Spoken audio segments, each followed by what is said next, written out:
Frank Miller walked into First National Trust on a sunny Tuesday afternoon. The bank stood tall in the center of downtown, its glass doors gleaming in the sunlight. Frank had been a customer there for over 20 years. His family trust and business accounts held more than $2.2 billion, making him one of the bank's most valuable clients. Not that anyone would know by looking at him today. He wore a simple blue polo shirt, khaki pants, and comfortable walking shoes. Frank believed in blending in when doing everyday tasks around town. The bank was quiet that afternoon. Only 3 other customers waited in line, all standing on the blue social distancing markers that remained on the floor long after they were needed. The air smelled of cleaning products and paper. Soft jazz music played from hidden speakers. Frank checked his watch. He had a meeting across town in an hour. Plenty of time to deposit some checks and move some money between accounts. Frank had started his tech company from nothing 25 years ago. Now it employed over 500 people and had offices in 3 states. His parents had left him a small inheritance, which he had grown into a fortune through smart investments and hard work. He was proud of what he had built, but he never forgot where he came from. His father had always told him, "No matter how high you climb, remember the ground you walked on to get there." When his turn came, Frank approached the counter. The teller, a woman with blonde hair pulled back tight in a bun, didn't look up from her computer. Her name tag read Debbie White. Frank waited patiently, holding his ID card and several bank documents in his left hand. After 30 seconds of standing there without being acknowledged, he rested his right hand on the counter and cleared his throat softly. What happened next shocked everyone who saw it. Without warning, Debbie reached out and smacked Frank's hand off the counter surface. The sound was sharp in the quiet bank. "Please don't touch the counter, sir," she said, her voice cold and annoyed. She still hadn't looked up properly to see who was standing there. Frank pulled his hand back, stunned. He felt his heart rate pick up. Was this really happening? He looked around to see if anyone else had noticed. The elderly woman in line behind him had her mouth open in surprise. A young man waiting at the loan desk was staring. The security guard by the door shifted uncomfortably, but didn't move. "Excuse me," Frank said, keeping his voice calm and measured despite the anger rising inside. "Him. Did you just hit my hand?" Debbie finally looked up at him, her eyes moving from his face to his casual clothes, then back to his face. Something flickered in her expression, surprise perhaps at seeing a well-spoken black man standing there. Or maybe it was annoyance at being questioned. Whatever it was, it passed quickly, replaced by a tight smile that didn't reach her eyes. "Bank policy," she said, gesturing to the counter. "Keep your hands off the counter until I ask for your documents. Now, how can I help you today?" Frank took a deep breath. Throughout his life and career, he had faced moments like this. Moments where he had to decide whether to speak up or let it go. His father had also taught him to pick his battles wisely. But something about this woman's tone, the casual way she had touched him without permission, the fact that she hadn't even apologized, it all felt deeply wrong. "I'd like to see your manager, please," Frank said, his voice still calm but firm. Debbie's expression hardened. "The manager is busy with other customers right now. I can help you with whatever you need." Frank looked across the bank floor and saw a man in a dark suit sitting at a desk, watching their interaction. The nameplate on his desk read, "Gary Peters, branch manager." He wasn't helping any customers. He was just sitting there, watching. "He doesn't look busy to me," Frank said. Debbie didn't turn around. "What transactions do you need to complete today, sir?" Frank realized this was going nowhere. He needed time to think about how to handle this situation properly. He handed over his ID and deposit slips. "I need to deposit these checks and transfer $50,000 from my business account to my personal account," he said. Debbie took his ID and stared at it. Her eyes widened slightly when she entered his information and saw his account balances. Her demeanor shifted, becoming slightly more professional, though still not friendly. "Of course, Mr. Miller. I'll take care of that right away." Frank watched her carefully as she processed his transactions. His mind was already working through what had just happened and what he should do about it. He had faced discrimination before, the subtle kind that people often denied existed. The extra security following him in high-end stores. The surprised looks when he mentioned his company. The way some people spoke slower to him, as if he might not understand complex ideas, but being physically touched, having his hand smacked away like a child. That was a new level of disrespect. As Debbie worked, Frank noticed Gary Peters was still watching from across the room. Their eyes met briefly, and Gary quickly looked down at some papers on his desk. So the manager had seen what happened and chose to do nothing. That told Frank everything he needed to know about this bank branch. Debbie handed back his ID and a receipt. Your deposits have been processed and the transfer will complete by end of business today. Is there anything else you need? Yes, Frank said. I'd like to speak with Mr. Peters before I leave. Debbie's lips thinned. As I mentioned, he's very busy today. Perhaps you could make an appointment for later this week. Frank looked directly at Gary Peters, who was now pretending to be deeply engaged in paperwork. He doesn't look busy to me. I'm sorry, but we can't interrupt him without an appointment, Debbie said, her voice taking on that dismissive tone. Again. Bank policy. Frank noticed how she wielded those two words. Bank policy. Like a shield. He wondered how many other customers had been treated this way, especially those who didn't have billions in their accounts. I see, Frank said. Thank you for your time. He stepped away from the counter, nodding politely to the elderly woman who was still watching with concerned eyes. As he walked toward the exit, Frank took out his phone and made a note of the date and time. He would not forget this incident. He also made a mental note of the security cameras positioned around the bank. There would be video evidence of what had happened. Outside, the sunshine felt good on his face. Frank stood on the sidewalk for a moment, collecting his thoughts. Then he called his wife, Lisa. Hey, I need to talk to you about something that just happened at the bank, he said when she answered. I think we need to make some changes to our banking arrangements. As he walked to his car, Frank felt a sense of resolve settling over him. Tomorrow would be a different kind of day at First National Trust. 20 years of loyalty meant nothing if there wasn't basic respect, and $2.2 billion could speak louder than any complaint form. Frank arrived home to find Lisa waiting for him in the kitchen. Their house was large but comfortable, built for family living rather than showing off wealth. Lisa had just finished a video call with a client. As a lawyer who specialized in civil rights cases, she often worked from home. She looked up as Frank entered, immediately noticing the tension in his shoulders. Tell me exactly what happened, she said, pouring him a cup of coffee. Frank sat down at the kitchen island and described the incident at the bank in detail.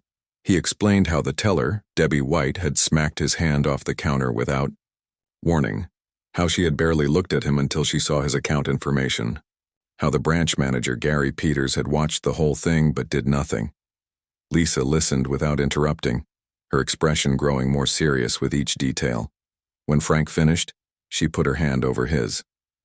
This isn't just about rudeness, Lisa said. This is about dignity and respect. And I guarantee we weren't the first to experience this. Frank nodded slowly. I've been thinking about it all afternoon. 20 years we've been banking there. All those accounts, all that money, and she treated me like I was nothing. Lisa took out her laptop and opened it. Let's think this through carefully. What do you want to do about it? Frank didn't hesitate. I've made up my mind. I'm pulling everything out tomorrow morning. All of it? Lisa asked. The personal accounts, the business accounts, the family trust? All $2.2 billion, Frank confirmed. I won't leave a penny in a bank where people can be treated that way. Lisa nodded, already making notes. We'll need to contact Samantha to coordinate the transfers, and Paul should be there as our attorney in case they try to create obstacles. Samantha Green had been the Miller family's financial advisor for 15 years. Paul Brown was their attorney, a sharp-minded man who had helped Frank navigate many complex business deals. Frank picked up his phone and called Samantha first, explaining the situation and what he wanted to do. Samantha was shocked but immediately professional. I can have everything ready for transfer by morning, she said. I'll prepare the paperwork tonight and meet you at the bank at 9 a.m. Where do you want to move the funds? Frank had already thought about this. Split it between River City Bank and Westside Credit Union for now. They've both been courting our business for years. After finishing with Samantha, Frank called Paul. The attorney listened carefully, asked a few clarifying questions, and agreed to meet them at the bank. One more call, Frank said to Lisa after hanging up. He scrolled through his contacts and found Jack Thompson's number. Jack was a reporter at the local newspaper and an old friend from college. "Hey, Jack," Frank said when his friend answered. "I need a favor, but it's not what you think." Frank explained that he wanted Jack to come to the bank the next morning, not as a reporter but as an observer. No press badge, no notebook, just someone sitting in the waiting area who would witness what happened. "I'm not looking to make a big public story about this yet," Frank explained. "I just want an independent witness." Jack agreed without hesitation. "I'll be there at 8:45, looking like any other customer." After finishing his calls, Frank sat quietly for a moment. Lisa watched him, understanding his thoughts without him speaking them. "You're wondering if you're overreacting," she said gently. Frank sighed. $2 billion is a lot of money to move because someone was rude. Lisa shook her head firmly. "This isn't about rudeness. This is about respect and equal treatment. Would she have smacked a white customer's hand? Would the manager have ignored it if it happened to one of their wealthy white clients? You know the answer." Frank nodded slowly. He did know the answer. Throughout his career, he had worked twice as hard to get half as far. Even now, with all his success, people still saw his skin color before they saw his accomplishments. "You're right," he said. "And it's not just about us. What about their other black customers who don't have billions of dollars? Who speaks up for them?" Lisa smiled at him, pride in her eyes. "That's the man I married, always thinking about the bigger picture." That evening, they received emails from both Samantha and Paul confirming everything was ready for the next morning. Samantha had already contacted the receiving banks, who were eagerly preparing to accept the massive transfers. Paul had drawn up formal withdrawal letters that clearly stated the reason for their departure from First National Trust. Frank slept poorly that night. He kept replaying the incident in his mind, the sharp smack on his hand, the cold voice saying, "Bank policy." The manager watching but doing nothing. By morning, any doubts he had were gone. This was the right decision. Frank dressed carefully the next day, choosing a well-tailored navy suit, crisp white shirt, and his favorite red tie. Lisa selected a professional gray dress and jacket. They ate breakfast together, reviewing their plan one last time. "Remember," Lisa said, "stay calm no matter what they say. Let the money do the talking." They drove to the bank separately. Frank wanted to arrive with Samantha and Paul, presenting a united professional front. Lisa would arrive a few minutes later, giving her time to observe the initial reactions. Frank met Samantha and Paul in the parking lot at 8:55 a.m. Samantha carried a leather portfolio containing all the necessary documents. Paul brought his briefcase with the formal letters and legal paperwork. "Jack is already inside," Paul said quietly. "He's sitting by the potted plant near the loan desk, reading something on his phone." Frank took a deep breath, straightening his tie. "Let's do this." They walked into the bank together, three professionals on a mission. The security guard nodded respectfully, noticing Frank's suit and his companions. The bank was quiet with only a few early customers. Debbie White was at her station, but Frank walked past her without a glance. He approached another teller, a young man named Steve. "Good morning," Frank said pleasantly. "I'd like to speak with Patricia Johnson, the bank president. It's regarding my accounts." Steve looked at Frank, then at his well-dressed companions, and nodded quickly. "Of course, sir. May I have your name?" "Frank Miller." Steve's eyes widened slightly in recognition. Everyone at the bank knew the name associated with their largest accounts. "One moment, Mr. Miller. I'll see if Ms. Johnson is available." As Steve hurried toward the back offices, Frank caught sight of Gary Peters emerging from his office. Their eyes met, and Frank saw the moment of recognition. Gary started walking toward them, a professional smile fixed on his face. Mr. Miller, Gary said, extending his hand. What a pleasure to see you again so soon. Is there something I can help you with today? Frank looked at the offered hand but didn't take it. Thank you, Mr. Peters, but I'll be speaking with Ms. Johnson this morning. At that moment, Steve returned with a woman Frank recognized as Patricia Johnson, the bank president. She was tall and professionally dressed, with a confident manner. Mr. Miller, she said warmly. What a pleasant surprise. Would you and your associates like to come to my office? We can be more comfortable there. Frank nodded. That would be appropriate for what we need to discuss. As they followed Patricia toward her office, Frank noticed Lisa entering the bank. She gave him a subtle nod. Everything was in place. The next chapter was about to begin. Patricia Johnson's office was large and impressive. Awards and certificates hung on the walls. A large window looked out over the city. She gestured for everyone to take a seat at the round conference table in the corner. Frank, Samantha, and Paul sat down. Lisa joined them a moment later, quietly taking the seat next to Frank. Mr. Miller, it's always a pleasure to see you, Patricia said with a warm smile.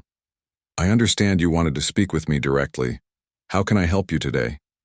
Frank looked at her for a moment, measuring his words carefully. Ms. Johnson, I've been a customer of First National Trust for over 20 years.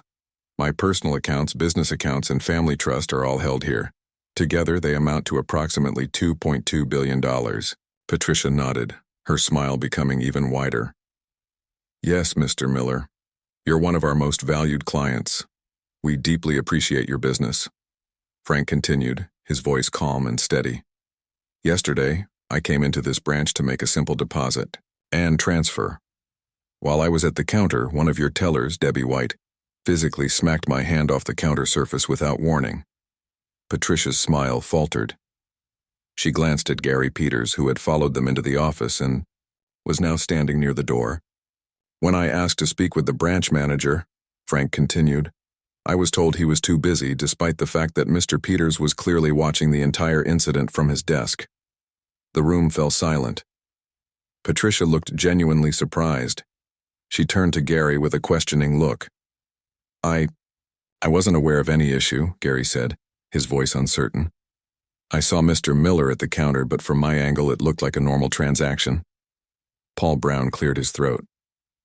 The bank's security cameras would have captured the entire incident. Perhaps we should review the footage together? Patricia hesitated only briefly before nodding. Of course. Gary, please arrange for the security footage from yesterday to be pulled up immediately. Gary left the room quickly. Patricia turned back to Frank. Mr. Miller, I want to assure you that if what you're describing happened, it does not reflect the values or policies of First National Trust. We pride ourselves on providing excellent service to all our customers. Frank nodded once. I'm sure that's true, Ms. Johnson. However, I've made a decision based on yesterday's experience. I'm here to inform you that I am withdrawing all of my assets from First National Trust, effective immediately. Patricia's face paled. She sat up straighter in her chair. $2.2 billion, Mr. Miller? Surely we can discuss this further.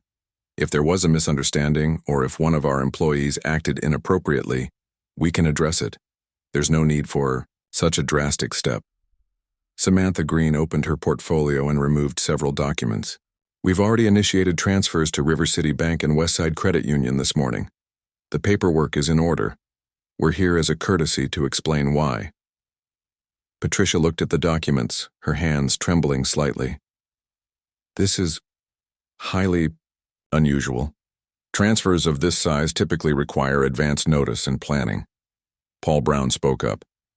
I've reviewed the terms of all accounts held by Mr. Miller and his associated entities. There are no contractual requirements for advance notice on any of these accounts. The funds are not locked into any time-dependent instruments that would prevent immediate withdrawal. Lisa Miller leaned forward. Ms. Johnson, this isn't about making a scene or demanding special treatment. This is about basic human dignity and respect. Your employee physically struck my husband's hand. Your branch manager witnessed it and did nothing. We're simply taking our business elsewhere. At that moment, Gary returned with a tablet. I have the security footage from yesterday, he said, placing the tablet on the table. Everyone watched as the video played. The footage clearly showed Frank approaching the counter, Debbie failing to acknowledge him, Frank resting his hand on the counter and then Debbie smacking his hand away. The camera angle even captured the shocked expressions of other customers. It also showed Gary looking directly at the counter during the incident, then quickly looking down at his papers when Frank glanced his way. When the video ended, Patricia looked genuinely distressed. "Mr. Miller, Mrs. Miller, I am deeply sorry for what happened. This behavior is completely unacceptable. I assure you that appropriate action will be taken immediately." Frank nodded. "I appreciate your apology, Ms. Johnson, but our decision has been made." Patricia turned to Gary. "Mr. Peters, did you witness this incident?" Gary shifted uncomfortably. "I saw something happening at the counter, but I thought it was no big deal. I was busy with other matters." "No big deal?" Frank repeated, his voice still calm but with an edge now. "Would it have been no big deal if I were one of your white customers in an expensive suit?" The room fell silent again. Gary looked at the floor. Patricia looked back at the tablet, replaying the moment in her mind. "Mr. Miller raises a valid point," Lisa said. "We have to ask ourselves if this would have happened to someone who looked different." Patricia nodded slowly. "It's a fair question, and one that we need to address as an institution." She turned to Gary. "Please ask Debbie to join us." While they waited, Patricia attempted to salvage the situation. "Mr. Miller, I understand you feel disrespected, and you have every right to. But First National Trust has valued your business for 2 decades. Is there anything we can do to rebuild that trust? Perhaps a formal apology, new policies, training programs?" Frank looked at Lisa, then at Samantha and Paul. They had discussed this possibility. "Ms. Johnson, I appreciate your willingness to address the issue. But this incident has shown me something important about where I keep my money. It needs to be with people who see me as a person first, not just a customer or an account number." There was a knock at the door and Debbie White entered. She looked nervous. "Debbie," Patricia said, "were you working the counter yesterday when Mr. Miller came in?" Debbie glanced at Frank, recognition flashing in her eyes. "Yes, I was." Patricia turned the tablet toward her. "We've just reviewed the security footage. Did you strike Mr. Miller's hand when he placed it on the counter?" Debbie's face flushed. I didn't strike him. I was enforcing the counter policy." "What policy specifically states that employees should physically touch customers?" Patricia asked, her voice sharp now. "It's not written down, but we've always been told to keep the counter clear," Debbie said weakly. Patricia shook her head. "Ms. White, we have no such policy that authorizes physically touching our customers. Your actions were completely inappropriate." As this conversation continued, Frank noticed the time on the wall clock. It was nearly 10:30 a.m. He had a text message from the president of River City Bank confirming that the first wave of transfers had been successfully received. The process was already underway. Nothing said in this room would change that now. Outside Patricia's office, the bank was getting busier. Through the glass walls, Frank could see Jack Thompson still sitting in the waiting area, watching everything. He could also see other customers being served, going about their day, unaware that billions of dollars were moving out of this bank as they waited in line. Frank turned his attention back to the meeting. Debbie was crying now, offering a tearful apology that seemed more about saving her job than understanding what she had done wrong. Gary was making excuses about his heavy workload. Patricia was trying to maintain control of the situation while watching her bank lose its biggest client. The wheels of consequence were turning, and they wouldn't stop until justice rolled down like waters. By noon, the full impact of what was happening began to sink in at First National Trust. Patricia Johnson had called an emergency meeting with the bank's executive team. They gathered in the large conference room on the top floor of the building. 10 men and women in expensive suits sat around the table, looking worried as Patricia explained the situation. "As of this morning, we are losing our largest client," Patricia said. "Frank Miller is withdrawing all $2.2 billion of his assets from our bank." The room erupted in shocked questions. Patricia held up her hand for silence. The reason for this withdrawal is deeply troubling, she continued. Yesterday, one of our tellers physically struck Mr. Miller's hand when he rested it on the counter. Our branch manager witnessed this and did nothing. We have the entire incident on security footage. She played the video for the executive team. The room fell silent as they watched. This is a PR nightmare waiting to happen, said Kevin Rogers, the head of marketing. If this gets out to the media... It's more than a PR issue, Patricia interrupted. This is about how we treat our customers. All of our customers, regardless of how they look or what they're wearing. Meanwhile, Frank, Lisa, Samantha, and Paul had moved to a smaller meeting room to monitor the transfer process. Samantha's laptop showed the status of each account being emptied and the funds moving to their new homes at River City Bank and Westside Credit Union. The personal accounts are complete, Samantha reported. The business accounts are at 80% transferred. The trust will take longer because of its size, but it's proceeding smoothly. Frank nodded, feeling strangely calm now that the decision had been made and acted upon. Lisa squeezed his hand under the table. There was a knock at the door and Patricia entered with a tall man in a gray suit. Mr. Miller, this is Robert Williams, our chief financial officer, Patricia said. He wanted to speak with you personally. Robert stepped forward, his expression serious. Mr. Miller, I want to add my personal apology to Ms. Johnson's. What happened to you was unacceptable. We've already begun reviewing all our customer service policies and training procedures. Frank nodded politely. I appreciate that, Mr. Williams. Is there anything at all we can do to convince you to reconsider? Robert asked. Perhaps maintaining some portion of your accounts with us while we demonstrate our commitment to change. Frank shook his head. I'm afraid not. The transfers are already well underway. Robert looked pained. Mr. Miller, I have to be frank with you. A withdrawal of this size happening so suddenly could affect our quarterly reports. Our shareholders will have questions. I understand, Frank said, and you can tell them exactly why it happened. Robert and Patricia exchanged glances. It was clear they were worried about more than just losing Frank's accounts. They were worried about what would happen when the reason became public. Lisa spoke up. If you're concerned about public perception, you should focus on making real changes, not just damage control. Patricia nodded. You're absolutely right, Mrs. Miller, and we will. She turned to Frank. Would you be willing to give us feedback? As we develop new training and policies, your perspective would be invaluable. Frank considered this for a moment. I would be open to that, Ms. Johnson. Not as a customer, but as a consultant. My wife's law firm specializes in civil rights issues and corporate training.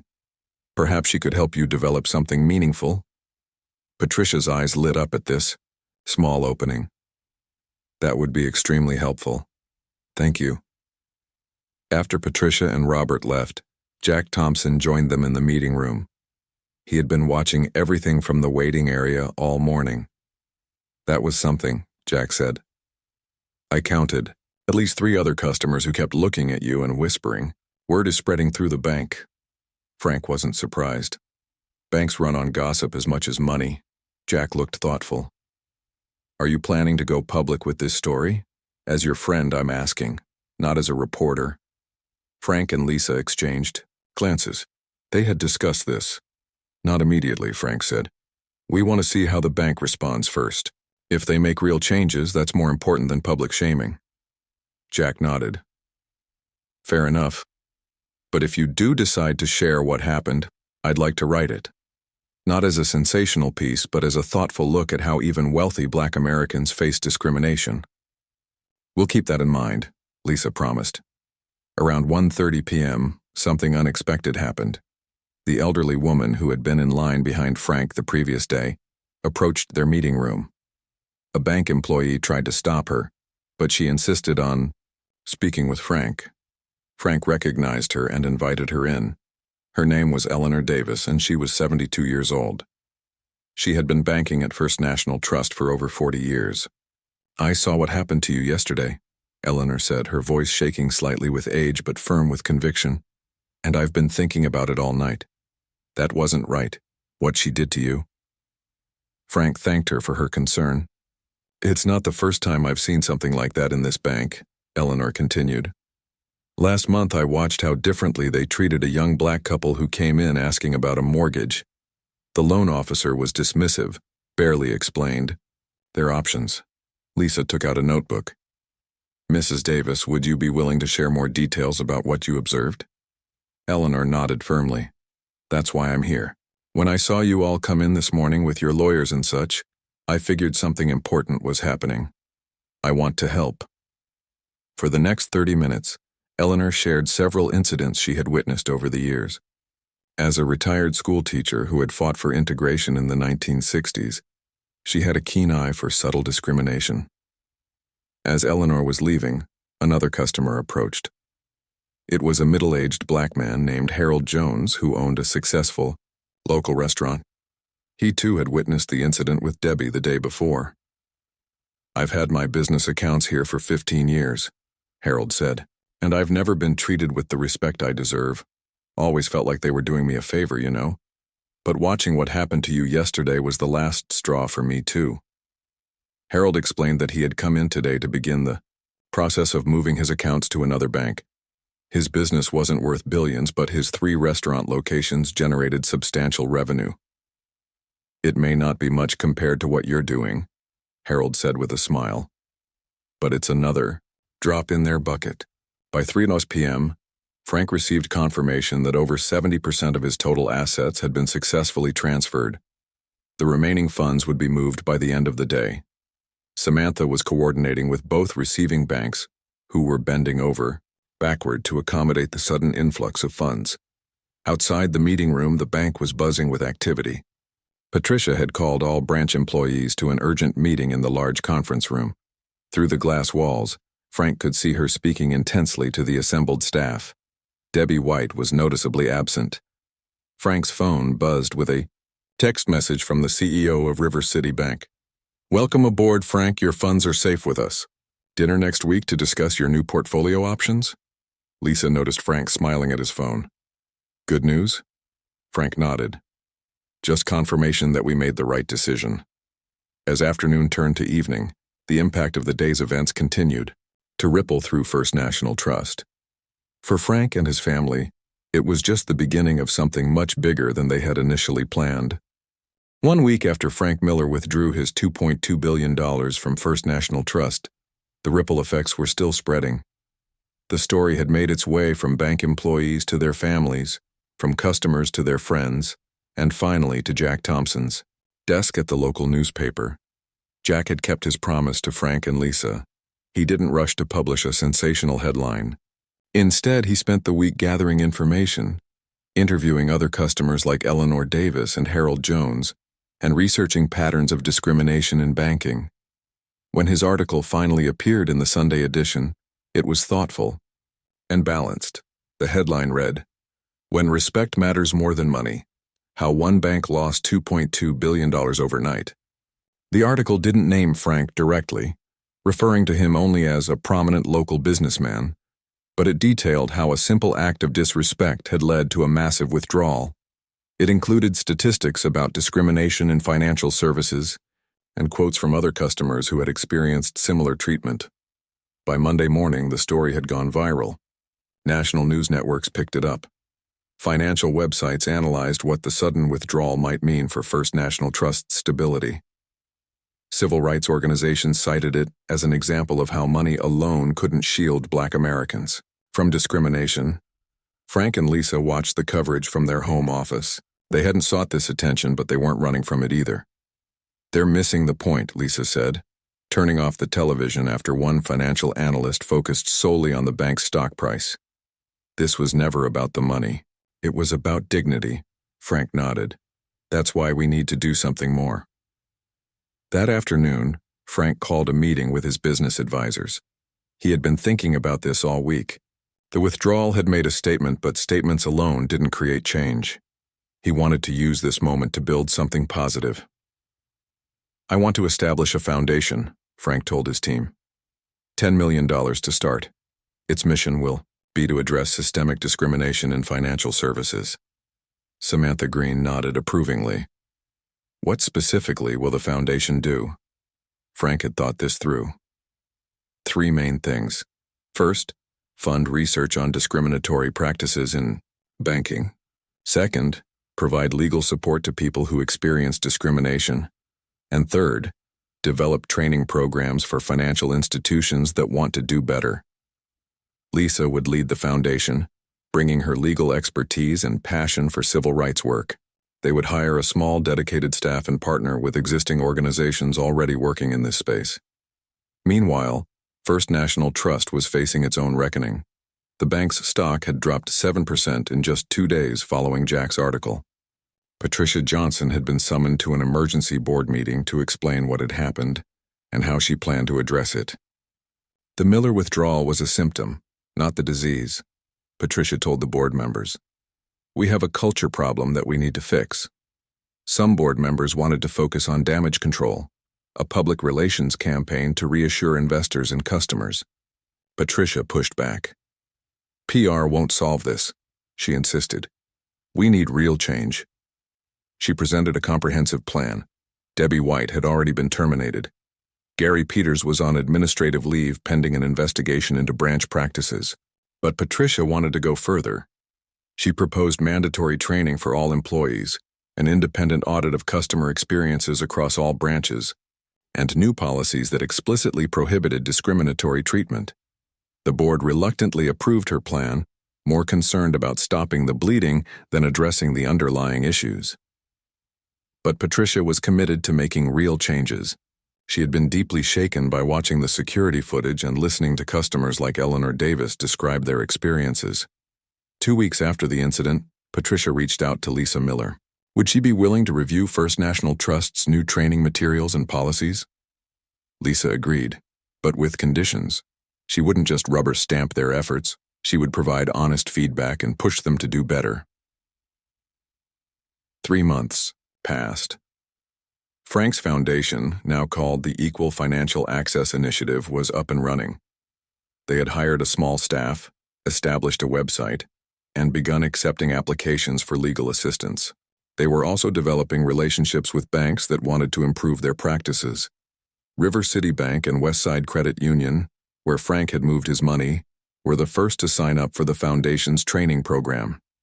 Their executives saw it as both the right thing to do and a smart business decision. After all, they had gained billions in assets because another bank had failed to treat all customers with respect. First National Trust was making progress too, though more slowly. Patricia Johnson had faced resistance from some longtime employees who didn't see the need for change. But she persisted, making it clear that the new approach wasn't optional. With Lisa's guidance, they developed training that went beyond superficial diversity talk to address real behaviors and attitudes. 6. Months after the incident, Frank received an unexpected call from Patricia. First National Trust was hosting a community forum on banking equity, and they wanted him to be a speaker. Not to paper over what had happened, but to help others learn from it. Frank discussed it with Lisa. Do you think they're serious about change? Lisa considered this carefully. Patricia is. She's been receptive to feedback and willing to make tough decisions. Some others at the bank are just going through the motions, but real change always starts with a few committed people. Frank agreed to speak at the forum. When the day came, he walked into First National Trust for the first time since withdrawing his money. The bank looked the same physically, but there were subtle differences. More diversity among the staff, signs in multiple languages, a new customer bill of rights prominently displayed. The community room was packed with bank employees, customers, and representatives from other financial institutions. Frank took the stage after Patricia's introduction. 6 months ago, I experienced something in this bank that many people face every day, Frank began. A moment of disrespect that denied my basic humanity. I had the financial power to respond in a way that got attention. Most people don't have that option. He paused, looking around the room. This isn't about one bank teller or one manager or even one bank. It's about systems that allow some people to be treated differently than others. Changing those systems takes more than just firing someone or writing new policies. It takes ongoing commitment and hard work. Frank went on to describe the foundation's work and the partnerships they were building with financial institutions committed to change. He acknowledged First National Trust's efforts while making it clear that they still had a long way to go. At the end of his speech, Frank offered a challenge. True change happens when doing the right thing becomes standard practice, not a special effort. When everyone who walks through your doors is treated with the same respect, regardless of how they look or how much money they have. That's the future of banking we should all be working toward. The applause was long and sincere. Afterward, several people approached Frank to share their own stories or to express support for the foundation's work. Among them was Eleanor Davis, the elderly woman who had witnessed the original incident. "You've started something important," she told Frank, her eyes bright. "Sometimes it takes a big splash to get people's attention, but it's the ripples that change the shape of the pond."